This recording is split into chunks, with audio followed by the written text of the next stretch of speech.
My name is Gavin Evans, and this is my review of Lisa Frankenstein. And this is a movie I was really excited about, but it is not receiving good reviews.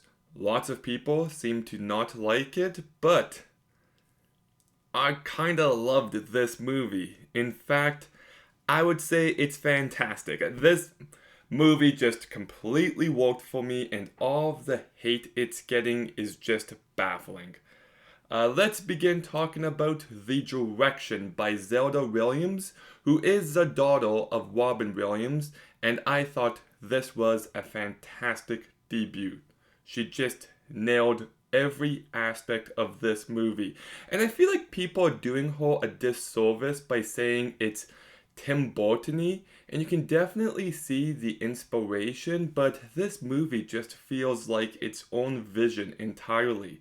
And I was really impressed with the amount of imagination and creativity on display.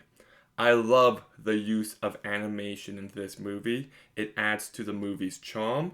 I like how this movie captures that 80s look without being too on the nose about it. I thought the costumes, the outfits in this movie were fantastic. I thought the movie was well shot. I thought it was well lit. She's trying to do a lot here, and she just knocked it out of the park. I was really impressed with the direction. And then we get to the script that's written by Diablo Cody, and I thought it was great. There's lots this movie is trying to do, but it just nailed everything, and I thought it was a really funny movie. Like, the main romance plot ends up being kinda heartfelt and sweet, but in a really fucked up kind of way, but I was still emotionally on board. And then you've got everything going on with the main character's grief and just how she's dealing with the loss of her mother. And I love the way the movie approached these ideas. It doesn't rely on a bunch of flashbacks when her mom was alive. It just shows you how her death has left this hole in her life. And I thought it was really well done and surprisingly emotional. There is one scene where she's talking about how time heals all wounds, and not gonna lie, that scene got to me a little bit. It hit me in the feels. Then you've also got all the whole elements of this movie where people are getting killed, and this also really worked for me. It's campy fun, and they get you to hate so many of the characters in the best way. So, like, all of these different elements with, like, the guy coming back to life, and the romance, and the people getting killed, and the main character suffering from grief, just so much going on.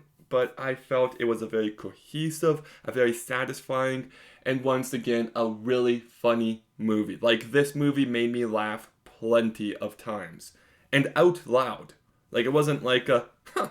It was a, ha ha ha ha, because it was so funny.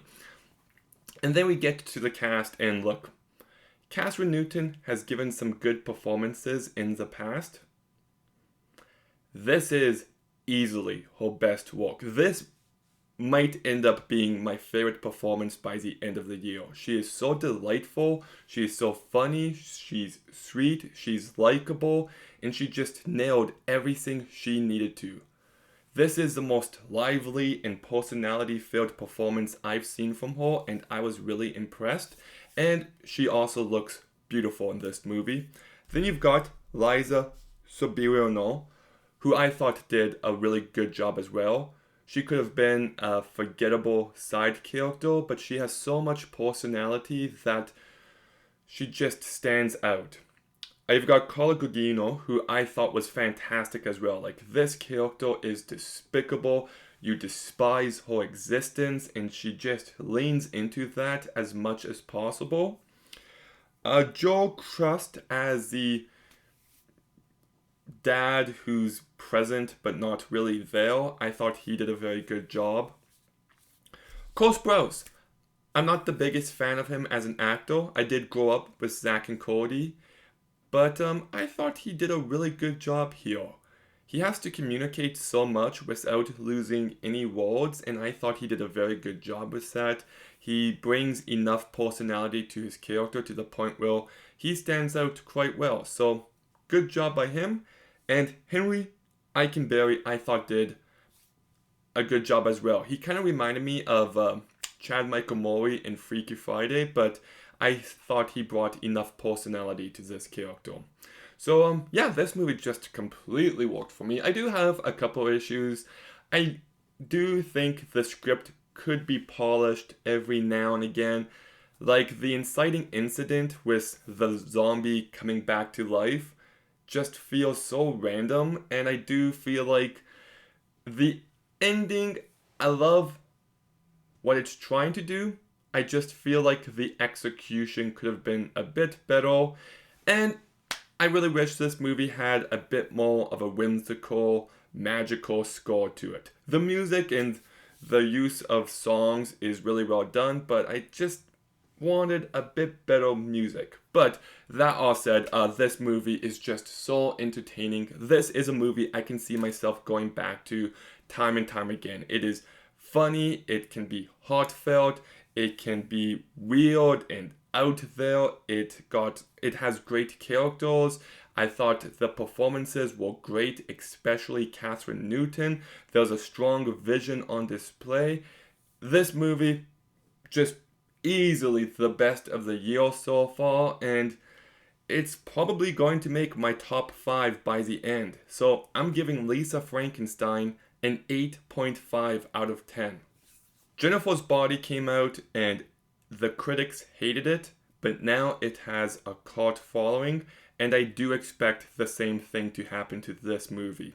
Time will be kind to it. Just wait and see. And no, I was there day one. But Lisa Frankenstein, have you seen it? What did you think? Let me know in the comments down below. Make sure you like, comment, subscribe. Stay tuned for more videos soon.